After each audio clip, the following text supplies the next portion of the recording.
أشهد أن لا إله إلا الله.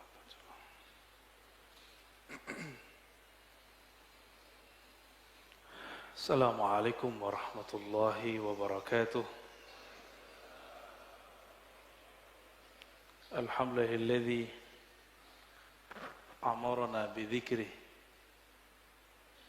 أشهد أن لا إله إلا الله وأشهد أن محمدا عبده ورسوله. اللهم صل على سيد الذاكرين سيدنا محمد وعلى آله وأصحابه ولبيته وذريته أجمعين. Jemaah subuh yang diberkahi Allah, kita masuk ke bab Az-Zikr.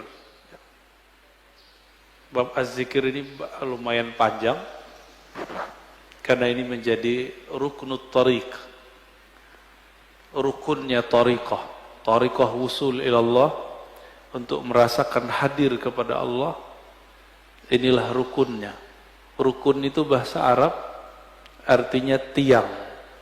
Nggak ada tiang ini nggak berdiri, ya.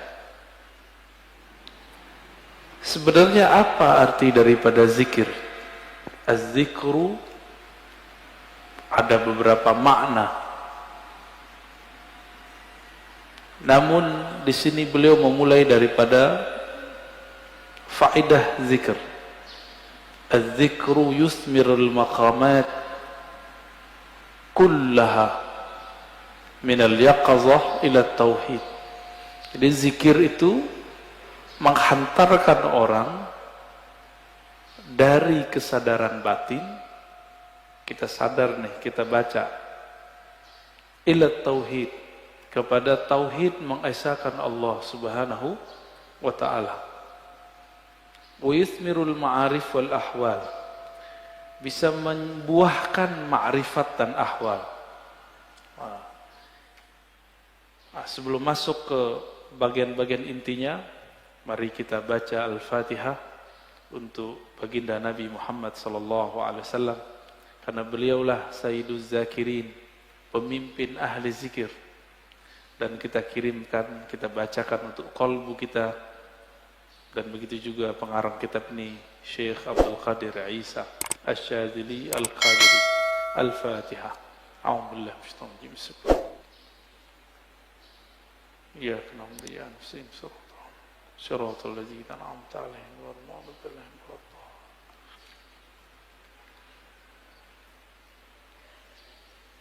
Di dalam hadis Imam Muslim dikatakan, kana Rasulullah sallallahu alaihi wasallam yadhkurullaha fi kulli ahyani, ala kulli ahyani. Rasulullah itu selalu zikir setiap hin. Apa arti hin? Hin artinya saat, waktu. Setiap saat, setiap detik, detik per detik, baginda Nabi Muhammad SAW selalu mengingat Allah. Inilah yang diwariskan oleh ulama sufi. Karena kita tidak sanggup berzikir setiap nafas, naik turun, maka dibuatlah zikir pagi sore. Berdasarkan ayat wasabbihuhu bukratan wasila, dan bertasbihlah pagi dan sore.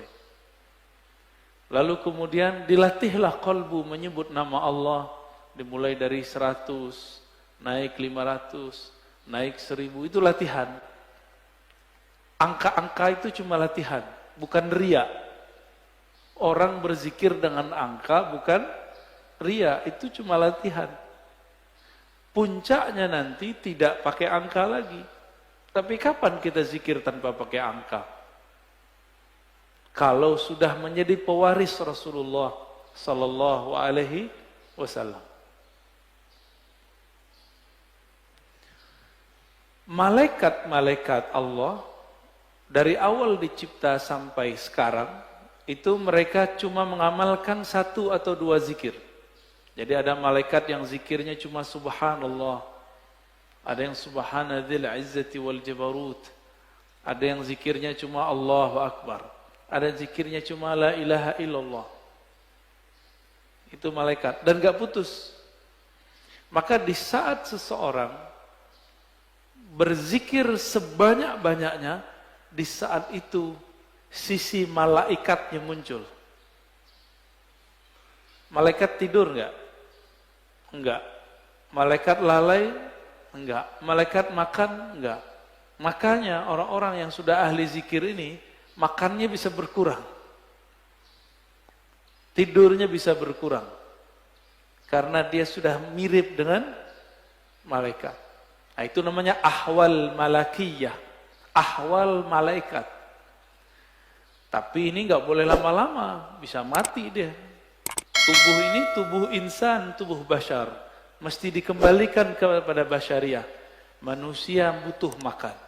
Manusia perlu tidur. Maka Nabi SAW ketika melihat sahabat-sahabat beliau kedapatan ahwal ini, maka beliau mengatakan, ana atqakum, aku yang lebih bertakwa, tapi aku masih tidur, aku masih nikah, masih bekerja. Ya. Jadi kalau ada orang merasakan ahwal seperti ini, itu nggak boleh lama-lama. Dia harus punya guru, mursyid yang akan membimbing dia untuk masuk ke ranah berikutnya. Ya.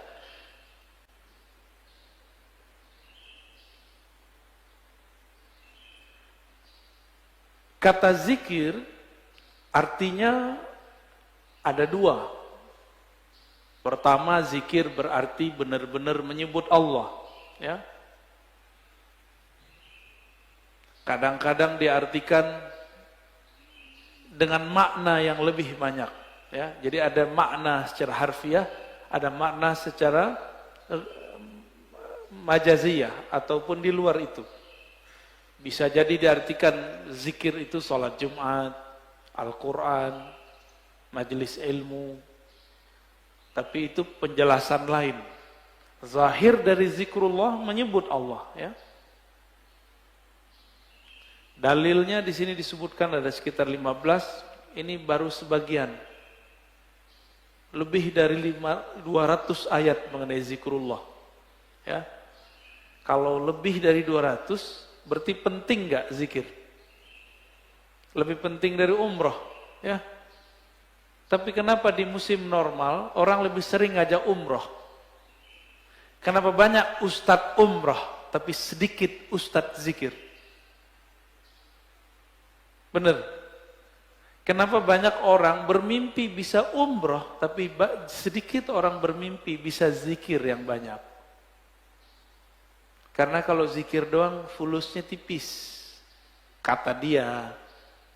Kalau umroh fulusnya banyak. Siapa bilang ya? Itu nggak ngerti dia. Dia nggak faham ayat wala dzikrullahi akbar. Sungguh menyebut nama Allah itu lebih besar dari semuanya. Orang kalau zikir apa aja jadi besar. Ya. Cuma masalahnya nggak yakin kepada Allah Subhanahu wa ta'ala. Dalam surah Al-Baqarah ayat 152 Allah mengatakan fazkuruni azkurkum. Saya sudah pernah syarah di sini. Sebutlah aku, ingatlah aku akan ingat kamu. Duluan mana yang mengingat? Allah atau kita? Allah. Maka ciri-ciri tanda-tanda Allah lagi sebut kita digerakkan oleh Allah menyebut namanya. Itulah hakikat ayat ini. Lalu surah Ali Imran 191, alladzina yazkurunallaha qiyaman wa qu'udan wa 'ala junubihim. Ulul albab itu disebut orang yang zikir berdiri, duduk ataupun berbaring. Dalam surah Al-Ahzab, ini ayat yang paling dahsyat ini. Ayat ini sering digunakan tidak pada tempatnya untuk membantah orang zikir dengan angka.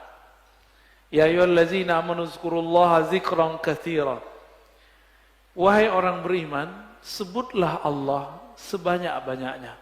Ingatlah Allah sebanyak-banyaknya. Apakah ini dalil melarang menyebut dengan angka? Enggak. Zikir 1000 itu banyak bukan? Maka dia masuk ke zikran katsira. 10.000 termasuk banyak? 70.000 banyak? Berarti masuk ke situ. Yang penting niatnya angka itu bukan membatasi, tapi menerjemahkan makna zikran katsira. Baru zikir 100 pagi, 100 sore, udah nyalain orang zikir 1000. Ya. Nggak ngaca dia kepada sahabat Nabi. Sahabat Nabi Abu Hurairah zikir 12.000 sebelum tidur. Ada yang bisa zikir 12.000 sebelum tidur? Keburu tidur ya.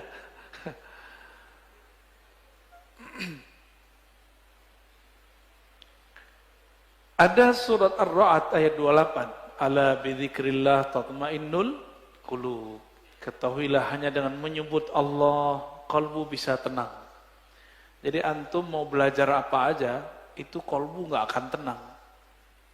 Jadi orang kalau hijrah, tidak hijrah zikrullah, nggak akan mendapatkan kedamaian kalbu.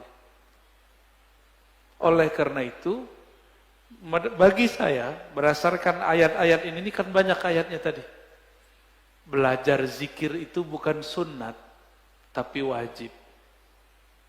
Ya, belajar zikir itu sunnat, salah itu. Belajar zikir itu wajib. Kenapa disebut wajib? Allah mengatakan, aqimis salata li dzikri. Dirikan salat untuk mengingatku. Salat wajib enggak? Wajib. Supaya kita dari awal takbir sampai assalamualaikum connect kepada Allah SWT, maka yang dilatihkan apa? Gerakan yang bagus atau zikir yang mantap? Apa yang dilatihkan? Dirikanlah sholat untuk mengingatku. Berarti yang dilatihkan apa? Mengingat Allah yang dilatihkan. Jangan sibuk masalah ini wajahtu atau enggak pakai ini. Enggak khusyuk antum ntar, malah kusut nanti. Jangan sibuk masalah usoli bid'ah atau tidak bid'ah, enggak khusyuk nanti.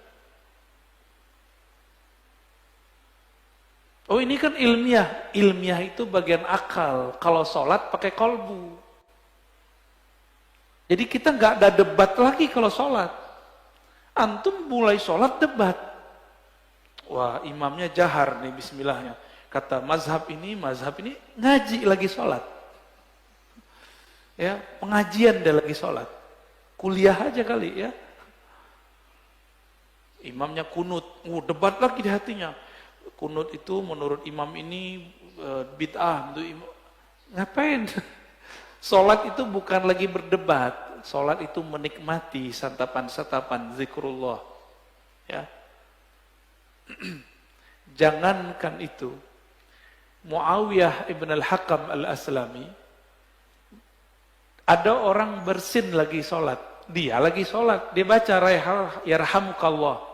Gimana Pak? Boleh nggak? Kita lagi sholat, ada orang bersin, terus kita bilang, yarhamukallah, gimana? Gimana sholatnya? Masalahnya sahabat ini kan gak semua ngerti fikih. Nabi lagi ngajarin. Lagi sholat, sahabat bentak dia. Kayak anak kecil dulu. Maka Nabi ini ngajarin sahabat betul-betul satu persatu. Lagi sholat, bentak sahabat, gimana tuh? Apa kata beliau? Selesai sholat, Nabi tidak mengata-ngataiku. Bi abi wa ummi, demi Allah, demi ayah ibuku. Beliaulah guru terbaik. Guru paling ideal, gak pernah ngata-ngatain orang. Terus Nabi bersabda, kata beliau, wahai Muawiyah, sholat itu la tasluh, tidaklah cocok kecuali zikrullah dan tasbih. Maksudnya, kamu gak usah tanggapin kalau ada orang bersin. Itu cuma nanggepin orang bersin, apalagi nanggepin orang kunut. Buat dalil lagi dalam hatinya ya. Wah, di mazhab gua nih gak ada nih. Angkat tangan ah. Debat, lagi sholat debat. Berdebat dengan diri sendiri. Ini kan kasihan. Ini tanda sholatnya, belajar sholatnya bukan dengan zikrullah. Belajar sholatnya dengan apa? dengan nafsu pengen berdebat, ya. Kalau udah sholat, nggak ada debat, nggak ada pengajian, ya, ngaji nanti habis sholat atau sebelum sholat. Baik. Ini dalilnya banyak sekali ya. Berdasarkan ayat ini semua, Ibnu Abbas radhiyallahu taala anhuma mengatakan, yang dimaksud dengan ayat-ayat tadi, yazkurunallah fi adbaris salawat wa ghuduwan wa 'ashiyyan wa kullama istayqaza min naumih wa kullama ghada aw raha min manzilih dzakarallaha katsira. Yang dimaksud ayat-ayat tadi, zikir pagi sore, orang yang tidak lalai karena bisnis, yaitu mereka yang zikir ba'da salat, zikir ghuduwan wa 'ashiyyan, pagi dan sore, zikir saat bangun, zikir saat berangkat, zikir saat pulang. Jadi nggak ada waktunya kecuali zikrullah. Qala Mujahid, murid dari Ibnu Abbas mengatakan, seseorang nggak disebut ahli zikir hatta yazkurallaha qa'iman wa qa'idan wa muttaji'an, sampai dia ingat Allah baik dalam keadaan duduk, berdiri ataupun tidur. Gimana caranya zikir dalam tidur, Pak? Udah ada yang nyoba belum? Ini aneh nih minum. Gimana cara zikir kalau lagi minum? Bismillah, itu zikir sebelum minum. Bismillah. Itu zikir sebelum minum. Lagi minum, zikirnya apa?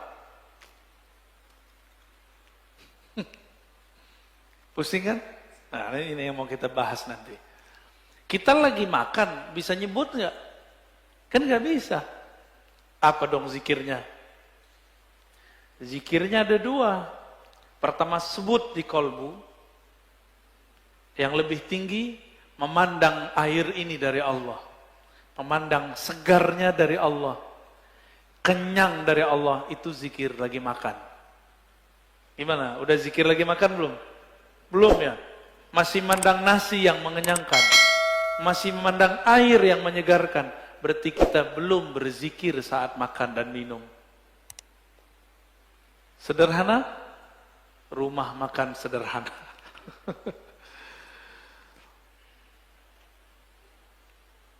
Imam Nawawi mengatakan, ajma'al ulama ala jawazi zikri bil qalbi wal lisan lil muhdith wal junubi wal haidi wal nufasa. Ulama sepakat bahwa zikir itu dibolehkan dengan kolbu dan lisan, baik bagi yang berhadas, yang junub, yang haid, ataupun nifas. Kenapa? Ini kan zikir, sebenarnya zikir itu golnya di kolbu. Kolbu tidak pernah haid.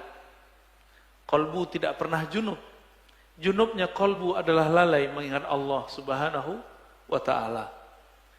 Benar, sering junub gak antum? Makanya kita ini sering junub, Pak. Mandinya jarang. Ya.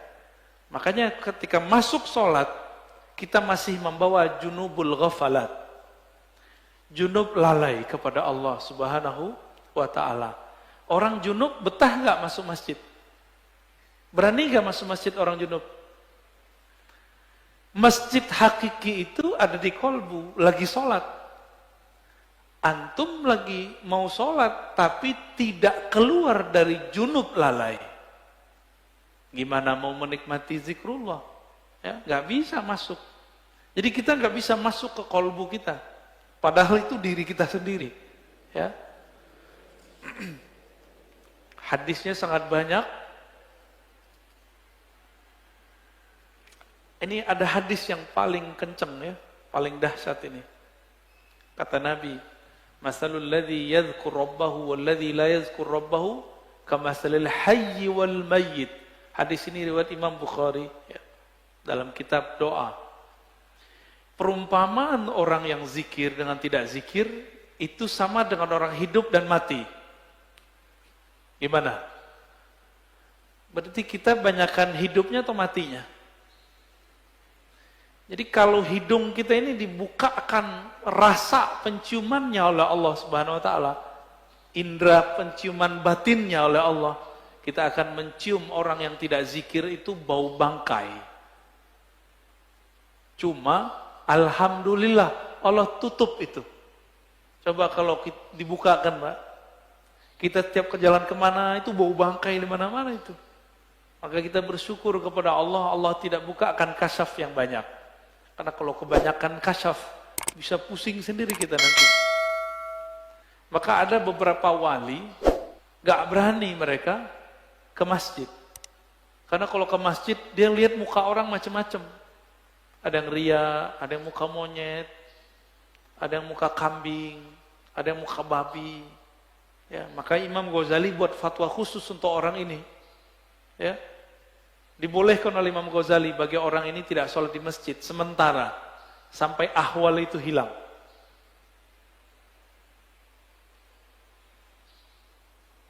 Di hadis yang lain, sesungguhnya Allah Subhanahu wa taala mempunyai malaikat yatufuna fit turuqi yaltamisuna ahla dzikr. Allah mempunyai malaikat-malaikat yang yatufun, bertawaf, berkeliling, mencari majelis ilmu. Ketika mereka bertemu, mereka berteriak, mereka memanggil kawan-kawannya, halummu ila hajatikum, wahai sahabat-sahabatku, wahai para malaikat, berkumpullah. Jika yang dipanggil itu ada manusia yang sudah mendekati karakter malaikat, maka dia juga terpanggil ke majelis itu. Jadi yang datang bukan hanya malaikat, tapi juga manusia yang karakter malaikatnya sudah hidup. Ya, itu mana hadisnya. Itulah sebabnya kenapa majelis-majelis zikir itu rame dulu. Masih ingat dulu Ustadz Arifin? Ya, rame nggak dulu? Cuma ya sayang, Ustadz Arifin tidak berthariqah. Akhirnya tidak ada kaderisasi murid menjadi mursyid. Karena beliau bukan mursyid. Tapi kita berterima kasih, berkah beliau Indonesia dizikirkan dengan zikirnya yang khas, dengan suara serak-serak basahnya yang lumayan. Ya. Tapi beliau meninggal ya sudah. Untungnya di negeri ini banyak mursyid-mursyid tarekah. Ya, kita beruntung banyak mursyid-mursyid yang mereka memegang ajaran-ajaran zikrullah. Meskipun dituduh ahli bid'ah, dituduh sesat, dituduh gila, mereka nggak mau hiraukan, mereka tetap jalan. Ya.